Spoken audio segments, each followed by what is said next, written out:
¿Qué tal? Qué bueno que están con nosotros, señoras y señores, y nos da muchísimo gusto saludar a todas las personas que nos hacen favor de seguirnos a través de Canal 45, desde luego también a través de toda la red de estaciones de radio de Grupo Cadena, tanto en Mexicali como Tijuana y Ensenada, el sur de San Diego, y desde luego también a los amigos que nos hacen favor de acompañarnos en el sur del estado norteamericano de Arizona. Muchísimas gracias por estar con nosotros en una edición más de estas pláticas que hemos venido formulando para ustedes a través de Cadena Deportes. Y el día de hoy, se lo digo sinceramente, estamos verdaderamente de lujo porque tenemos como invitado nada menos y nada más que a Adrián Fernández, una verdadera leyenda del automovilismo en México, a quien agradecemos como siempre que nos regale un ratito de su atención y su tiempo para poder platicar de esto que nos gusta tanto, que es el deporte motor. Adrián, muchísimas gracias por estar con nosotros.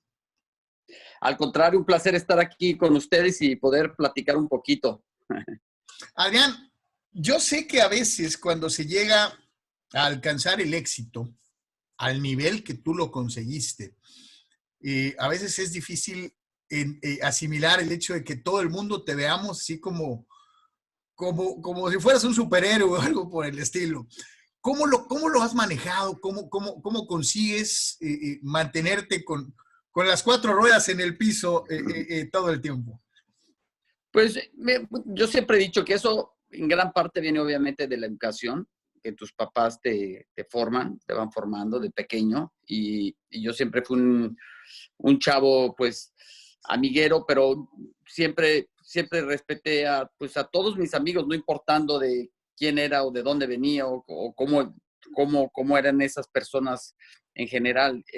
Yo creo que a mí el hecho de que haber nacido en México, haber sido hecho en México, haber encontrado todas estas oportunidades o luchado por estas oportunidades, luchando con mis mecánicos, con los preparadores, con mi gente, no fue nada fácil. Y yo creo que todo eso siempre lo disfruté muchísimo y siempre lo tuve muy consciente de que para mí lo que más me gustaba a mí era correr autos, estar con mi gente, echarle talacha cuando iba con mis tíos a las carreras, estar con los mecánicos, con toda la gente.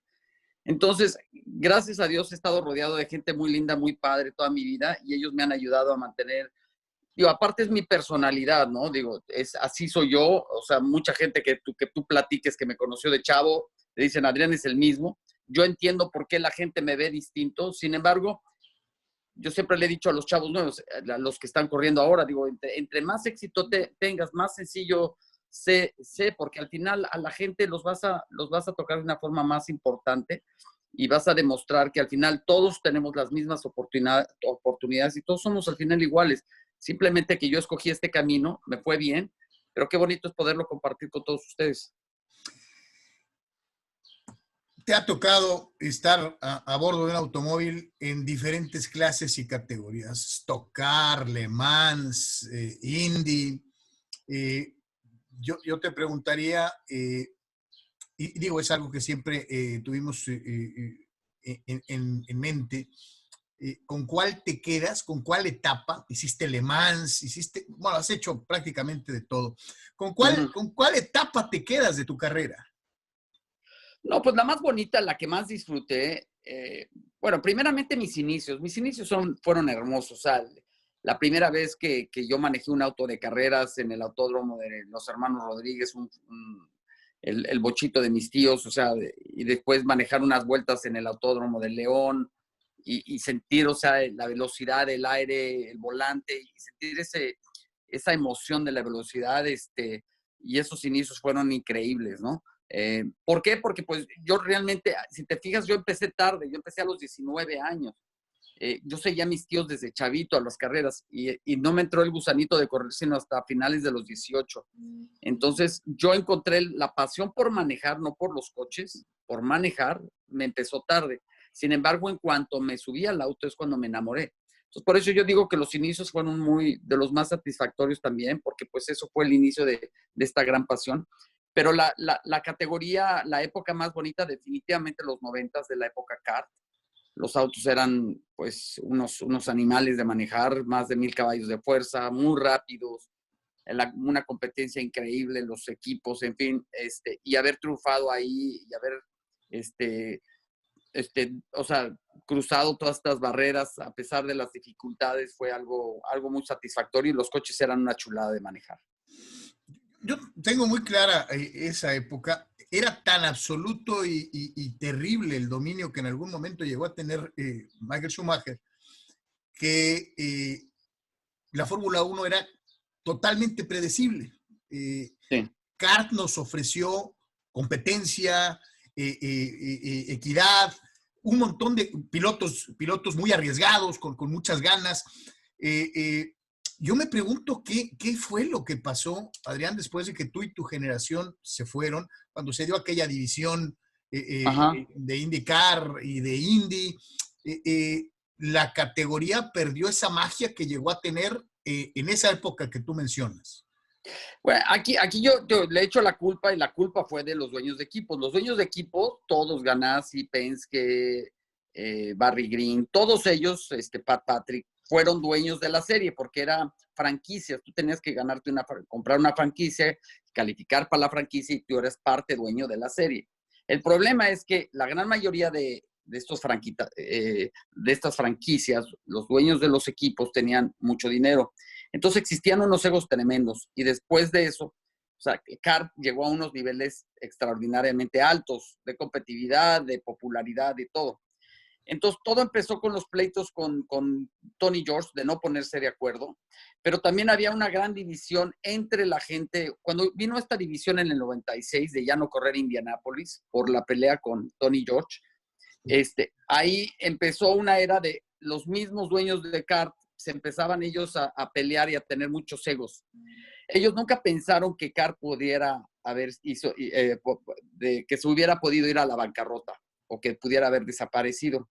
Ellos se confiaron, pensaban que tenían una mina de oro que nunca iba a terminar y desgraciadamente por sus ineficiencias y formas de trabajar en equipo, es lo que derrumbó a la CART. Y es una tragedia, la verdad, porque pues de ahí cuando fuimos a la Indy Racing League, que era la serie que había iniciado Tony George en el 96, pues ya existía esta división. ¿Y qué es lo que fue más afectado? Pues los fans, porque hubo una gran confusión, los fans se pusieron a salir, empezaron a seguir otras categorías como Fórmula 1 o NASCAR, y al final los patrocinadores también se fueron saliendo, y yo en el 2004 pues tuve que tomar la decisión para salvar, tenía más de 80 empleados, tenía que salvar sus empleos, pues tuve que tomar la dura decisión, aún teniendo el Gran Premio de México, o sea, la carrera de México, de irme a la Indy Racing League. Entonces, toda esa parte, la verdad, es trágica, es triste, porque, o sea, CART en aquella época era enorme, tú lo sabes, o sea, las carreras eran, como dices, que eran competitivas, cualquiera podía ganar, a pesar de que si estabas en un equipo mediano, podías ganarle a los grandes equipos con una buena estrategia, con una buena planeación, una carrera, las cosas se podían dar para que ganaras. Obviamente eso en Fórmula 1 no existe. Entonces, no. Eso era muy atractivo para todos, pero sí es una tragedia que esto haya pasado y pues ni modo, así fue. Y curioso, ¿no? Dicen que nadie experimenta en cabeza ajena, y ya que estamos precisamente platicando un poquito del mundo general del deporte motor, pasadito esta situación y la crisis de CART, NASCAR se convirtió en un suceso impresionante también a nivel comercial, inclusive ganándole posiciones en televisión hasta el mismísimo fútbol americano. Pero también algo les pasó, por eso te digo, sí. Creo que nadie experimenta en cabeza ajena. Sí. Ya habían visto lo que sucedió en Indy y les pasó prácticamente lo mismo, ¿no? Así es. Sí, NASCAR está sufriendo, aunque es un poco distinto porque ahí si no, los dueños no son los dueños de los equipos, aquí sí hay un dueño y tú si le entras y si no le entras, pues te vas a otra serie. Pero sí NASCAR también ha perdido muchísima popularidad, desgraciadamente. Mucha de sus fans, o sea, su core, la parte importante de su centro de fans eran más la gente que seguía a Dale Earnhardt Sr. y que se iban a acampar y todo eso, y vino los millennials y todos los jóvenes que nunca se engancharon con NASCAR. Las carreras, siento yo, son muy largas, son demasiadas carreras, entonces perdieron ese... yo corrí NASCAR, a mí en lo particular no me gustaban las carreras, más no me gustaba manejarlo, por eso hice 9, 10 carreras nada más, pero sí, a mí en lo particular no me gustaba. obviamente eso es cuestión de gusto, hay mucha gente que sí le gusta, pero sí ha perdido, si te fijas, ya mucha popularidad, más de la mitad yo diría, tienen los mismos problemas que Cart en aquel entonces empezó a tener, ya cuando estábamos separados de Tony George. Entonces, yo espero, digo, sigue siendo una categoría fuerte, yo espero que tomen decisiones acertadas para hacerlo más entretenido, para que se acerquen más a los jóvenes, o que animen a los jóvenes a voltear a verlos a ellos y tener un mejor futuro. Pareciera que Fórmula 1 agarró un segundo aire. Tú manejaste a Checo Pérez durante algún tiempo. Está, desde luego, Checo, estuvo Esteban Gutiérrez, el Chapulín.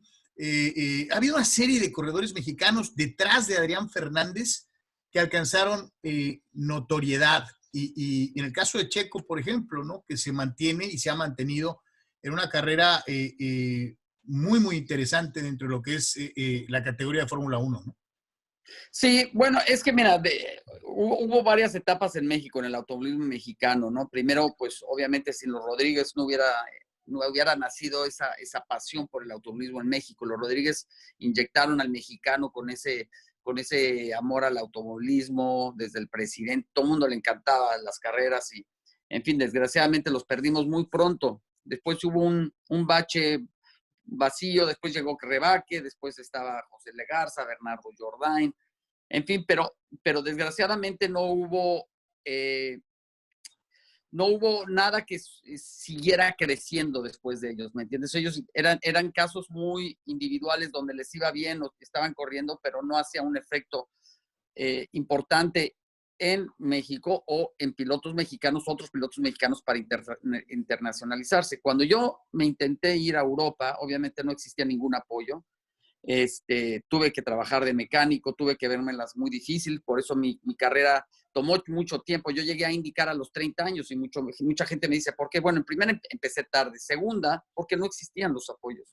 Entonces, con mucho orgullo lo digo, a mí me tocó picar mucha la piedra, me tocó muchos sacrificios y demostrar que sí se podía y que sí se podía enamorar nuevamente al público mexicano y a las empresas para llegar a un nivel internacional y que no solamente fuera yo, sino más pilotos.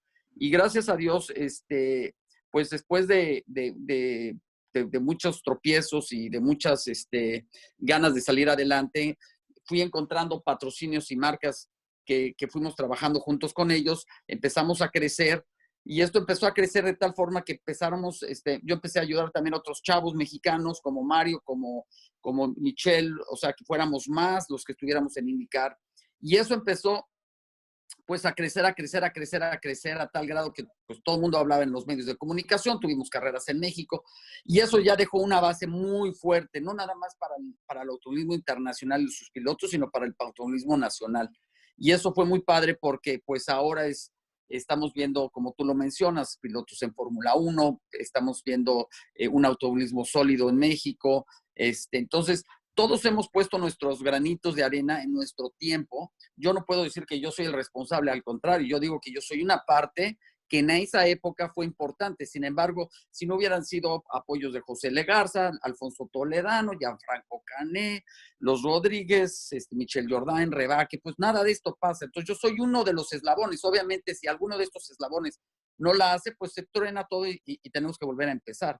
Entonces yo fui uno de estos eslabones que gracias a Dios se pudo continuar y pues ahora tenemos un automovilismo muy sólido. ¿Alguna rivalidad personal de Adrián Fernández en aquella etapa? Alguien que dijeras, a este le tengo que ganar. Pues siempre, bueno, al primero que tú le quieres ganar es a tu coequipero, siempre. ¿Por qué? Porque pues es el piloto que tiene los mismos, el mismo coche, o sea, los mismos fierros, el mismo apoyo. Entonces, tú siempre te vas a ser comparado con tu coequipero. Entonces, es el primero que siempre le quieres ganar. Entonces, cuando yo llegaba en Indy Lights, pues no me tocó porque no tuve coequipero, yo era el único. Entonces, pues ahí era tratar de ganar. Gracias a Dios gané mi primera carrera en Estados Unidos. Llegué a Estados Unidos, corrí un óvalo que nunca había corrido óvalos en un auto muy potente como el Indy Lights y gané mi primera carrera. De ahí brinco a IndyCar y tengo a Alonso Jr. y a Danny Sullivan de coequiperos. Logro calificar varias veces adelante de ellos. Obviamente, pues ellos eran mis personas que yo veía a quienes quería vencer primeramente. Y de ahí pues tuve coequiperos como Scott Pruitt, a Ribeiro, a Moreno, en fin. Y ellos eran las personas que yo siempre tenía antemano, tenía que demostrar que era mejor que ellos o que podía tener mejores resultados. Y gracias a Dios, en general, de todos mis compañeros, la gran mayoría, si mal no recuerdo, de mi carrera, pude acabar adelante de ellos. ¿Algún piloto en particular al que hayas considerado tu ídolo? ¿O el que digas, este es el mejor piloto que haya visto jamás? Bueno, hay dos. Ídolo, Ayrton Senna fue mi ídolo. Él fue mi inspiración, sobre todo cuando estaba en Europa y estaba sufriendo, o sea, echando, ya sabes, ingeniándotelas de cómo poder salir sin el apoyo económico de tu país, estando solo en Inglaterra. Entonces él fue para mí una gran inspiración. También Joe Ramírez en aquella época me ayudaba mucho, pues me inspiraba, me invitaba a McLaren a conocer, en fin, siempre fue un gran amigo y siempre lo que pudo hacer siempre lo hizo. Y de pilotos, mira, soy afortunado, competí contra grandes pilotos, grandes pilotos, y digo afortunado porque me tocó toda una época muy bonita, desde los inicios, desde correr coches con la palanca H, ¿no? Cambios que tenías que hacer el punta y talón, que tenías que hacer, pues, ahora sí, como en los viejos tiempos casi, ¿no? De cómo era todo, pistas peligrosas, coches peligrosos, y de ahí se fue transformando la seguridad, los cambios secuenciales, la tracción controlada, en fin, varias cosas, pero me tocó toda esa época, pero también me tocó los desarrollos, o sea, me tocaron los desarrollos de los autos, pero también los pilotos, me tocó correr contra Emerson Fittipaldi, contra Mario Andretti, Bobby Rahal, Alonso Jr., Marco Landretti, y después grandes pilotos, es que fueron muchísimos, si tú te fijas, eran muchísimos los pilotos muy buenos, Gilles de Ferran, Dario Franchitti, Paul Tracy, Juan Pablo Montoya, Zanardi, y Greg Moore, que en paz descanse. Era un grupo elite de pilotos, muy fuerte. Ahora, o sea, si tú ves las fotos de los pilotos que corríamos en los 90, era impresionante la calidad y el nivel de pilotaje. Pero para mí, de naturaleza de piloto, para mí Juan Pablo Montoya fue uno de los pilotos más rápidos. Un control del auto impresionante en llantas frías. Y te digo, sin embargo, al mismo tiempo, hablas pilotos como Gilles de Ferran, un piloto extraordinario, trabajaba muy bien con sus ingenieros, sabía poner muy bien el auto, muy rápido. Dario Franchitti también muy bueno. Helio, Tony Kanaan, en fin, te digo, es difícil escoger uno en particular. Yo diría por talento puro, Montoya. Zanardi también era muy bueno. Pero éramos muchos pilotos de un nivel muy fuerte, y eso es lo que hacía la categoría muy interesante. Me llamó mucho la atención hace ratito que mencionabas, fue la primera vez que llegué y manejé en un óvalo. Hay mucha gente que medio descalifica a los pilotos de NASCAR para ponerlos a la altura y capacidad de otras categorías por el hecho de correr en óvalos. Dicen, no, pues esos cuates nomás dan vuelta a la izquierda, ¿no? Uh-huh. ¿Qué le puedes explicar a la gente que a lo mejor no tiene idea de lo que es manejar 200 vueltas en un óvalo, ¿no? Bueno, es que no son nada más 200 vueltas, son las velocidades. Por ejemplo, en Indianápolis andas en promedios de 227, 225 millas por hora. En los óvalos de Fontana estábamos promediando 240 y tantas millas por hora, llegábamos a los 400 kilómetros por hora, drafteándote, o sea, chupándote del aire de los demás. Y las velocidades son tremendas. Y cuando tienes a 30, 25, 28 coches en la misma pista, pues son como aviones pegados al piso, que las mismas turbulencias que van adelante te van afectando. Entonces, es muy tensionante estas carreras porque por las velocidades no te puedes distraer, tus movimientos tienen que ser muy precisos, porque si tú haces un movimiento o entras mal a la curva, es muy fácil tener un accidente y no son accidentes como que te sales aquí tantito y vuelves a regresar a la pista, ¿no? Ahí es barda. Y aquí, en aquel entonces los muros eran de concreto, no existía lo que es la barda suave que después inventaron. Entonces, a mí me gustaba mucho, la verdad, manejar los óvalos. Tuve un gran maestro que fue John Martin, que fue el dueño del equipo de Indy Lights donde yo llegué por primera vez a Estados Unidos. Él me enseñó el arte de manejar un auto en los óvalos. Eh, Se me dio muy, muy bien los óvalos y tuve mucho éxito en ellos y trabajé muy bien con John Ward, mi ingeniero. Los cambios que les haces a los autos en los óvalos son tan pequeñitos. O sea, tú le mueves 1 milímetro a la tuerca, 1 milímetro, le das vuelta y hace un cambio en el auto. Entonces, media libra de presión en las llantas aquí, tantito en el halo. O sea, son cosas muy... Entonces tienes que tener una sensibilidad muy alta en el auto y balancearlo, pero balancear un auto a 200, digo, hasta a 380 kilómetros por hora, ¿sí me entiendes? Al límite, donde si te caes, pues te vas al muro.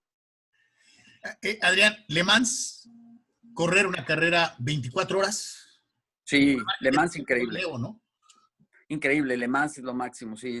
De las pistas que más me gustan, si no diría la pista que más me gusta, la carrera es increíble, es muy rápida, es bonito. Gracias, tuve la oportunidad de correr muchos años en American Le Mans Series y después con Aston Martin en Europa como piloto oficial.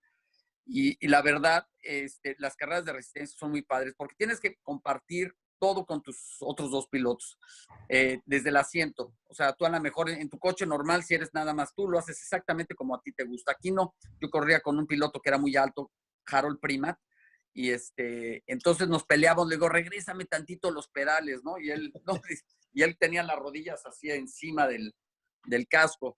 Entonces, es un compromiso, es un trabajo en equipo muy padre, es transmitir el piloto que se baje, transmitirle al piloto que se va a subir cómo están las condiciones de la pista, cómo está el coche, todo. Entonces, si a ti te gusta un coche que dé vuelta muy rápido y al otro le gusta que tenga más, que se vaya más de frente, pues entonces tiene que haber un compromiso donde a los tres estemos cómodos.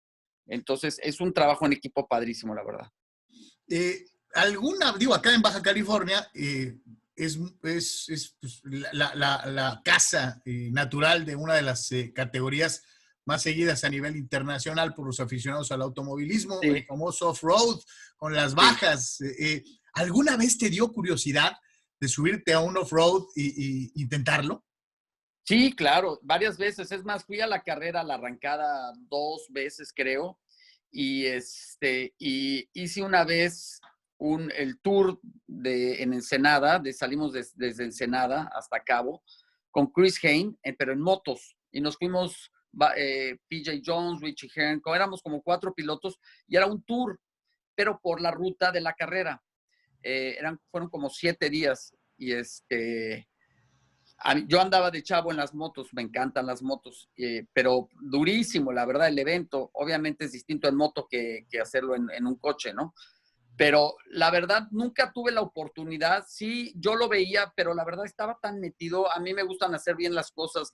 O sea, si voy a hacer esto, me gusta meterme bien en esto. No me gustaba hacer varias cosas a la vez. Entonces, la oportunidad nunca se dio porque siempre estábamos en carrera nosotros. Pero siempre, pues, mucho respeto, pues, una marca que a mí me patrocinó mucho, que es Tecate, pues, apoyaba mucho el evento. Entonces, pues, había varios compañeros que corrían en esa carrera y pues es una carrera mágica, la verdad. Y tuve la oportunidad de recorrer el trayecto y pues qué bonito es México, qué bonita carrera tenemos y ojalá pueda seguir por muchos años más. Ya casi para terminar, agradeciendo tu tiempo para toda Sí, la no, gente con de Baja mucho cariño. California. Yo te preguntaría, ¿te quedaste con el gusanito de la Fórmula 1 de haberlo hecho?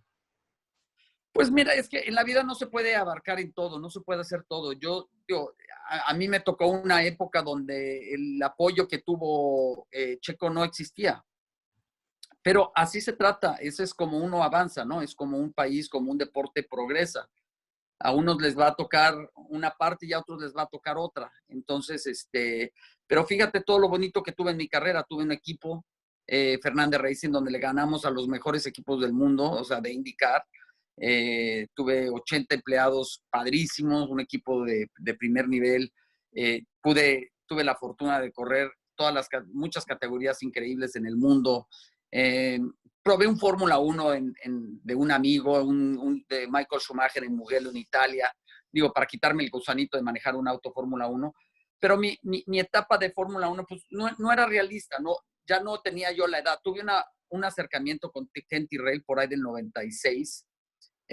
Sin embargo, al final decidí que por IndyCar para mí era lo mejor.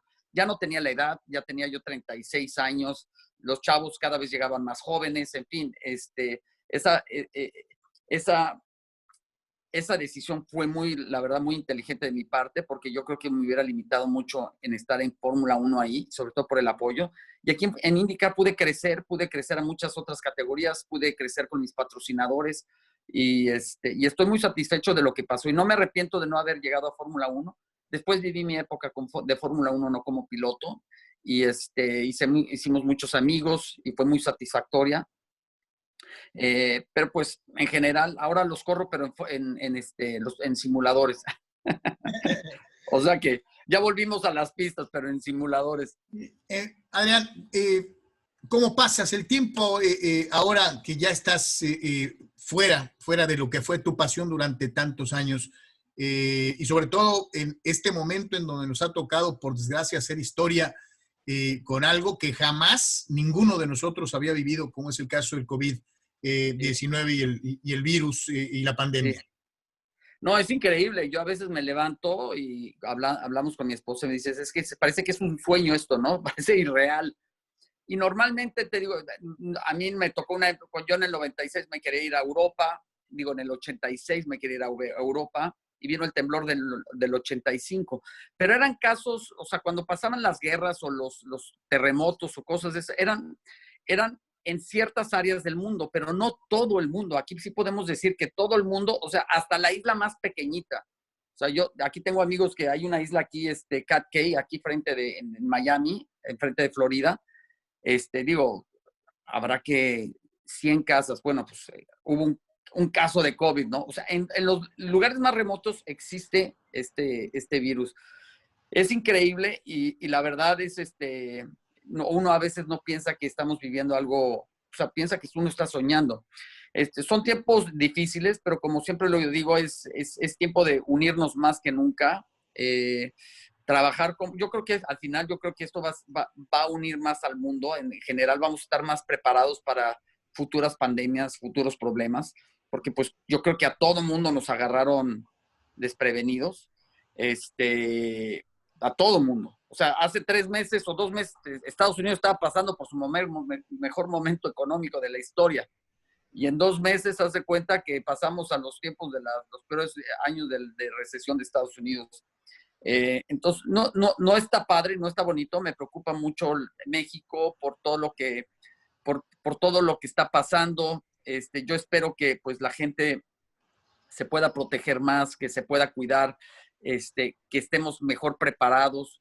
En México están un poco más atrasados de lo que está pasando acá en Estados Unidos, pero sí me preocupa y yo espero que, caray, siempre sueño que nos levantamos y que de repente nos dicen que o ya hay una vacuna o ya está aprobada una medicina que nos pueda ayudar a salir adelante para volver a la normalidad. Yo, por ejemplo, no veo a mis hijos desde hace 2 meses porque yo tengo otro matrimonio, estoy con Priscila, mi esposa está embarazada, le estamos esperando un bebé que van a ser por ahí de noviembre. Salimos poco.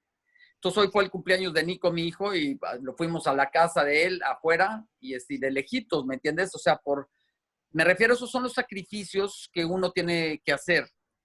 Uno podría decir, ¿por qué no te lo traes a tu casa? Y es bueno. Esa es la parte que uno como ciudadano, como lo que nos toca hacer nuestra parte, es tener ese control. Obviamente tú crees que no quiero ver a mi hijo, claro. O sea, y a mi hija me tocó hace medio mes también que fue su cumpleaños. Entonces, pero esa parte la tenemos que hacer nosotros para poder parar esto y poder, ahora sí que como como dice, ¿no?